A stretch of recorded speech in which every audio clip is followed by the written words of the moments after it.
Hello guys, happy Sunday to all of you. আজকে ভাবছি সন্ধ্যের সময় কিছু চটপাটা বানাবো, যেহেতু বাড়িতে রয়েছি। সো চিকেন নিয়ে নিয়েছি, ইচ্ছা আছে চিকেন তন্দুরি বা কাবাব কিছু একটা করব। তো আপাতত তো বোনলেস চিকেনগুলোকে নিয়ে নিয়েছি, সেগুলোতে একটু ম্যারিনেট করার জন্য একদম যৎসামান্য হলুদ, এখানে রয়েছে আদা রসুন পেস্ট। এবার এটা হচ্ছে কতটা তোমরা চিকেন নিচ্ছ তার উপর ডিপেন্ড করছে, মানে পরিমাণটা এটা আন্দাজে নিতে হবে। আমার কতটা তাও রয়েছে এখানে, আড়াইশো মতো তো রয়েছে। লঙ্কার গুঁড়ো একটু অল্পই দিলাম, বেশি স্পাইসি হলে আবার খাওয়া যাবে না। একটু সামান্য নুন,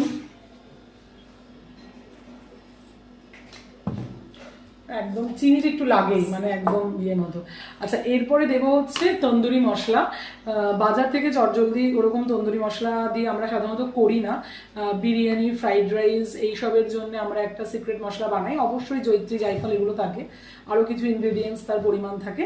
তো সেই সিক্রেট মশলাটা যেটা আমরা বাড়িতে বানাই সেটা দিয়ে এখানে ম্যারিনেট করা হবে। এনাফ। এরপরে দেবো হচ্ছে দই, টক দইটাও পরিমাণ মতো।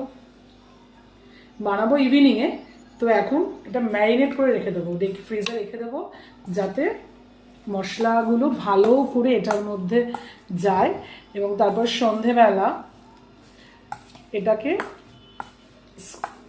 ইয়েতে, মানে একদম কাবাবের মতো করে কাঠিতে একদম গেঁথে একদম পুরো একদম চেষ্টা করব রেস্টুরেন্টের মতো করার। আসলে রেস্টুরেন্টের মানে সবসময় রেস্টুরেন্ট থেকে খাওয়াগুলো নট হেলদি, সেই জন্যে বাড়িতে বানিয়ে খেলে কি হয়, টেস্টও হয় মুখের, আর একটু মানে হেলদি হয়, পরিমাণটা কম হয়। চলো, আমার এটা রেডি হয়ে গেছে, এখন ম্যারিনেশনের জন্য ফ্রিজে থাকুক। দেখা হচ্ছে ইভিনিংয়ে কীভাবে বানাচ্ছি তোমাদের সাথে শেয়ার করবো।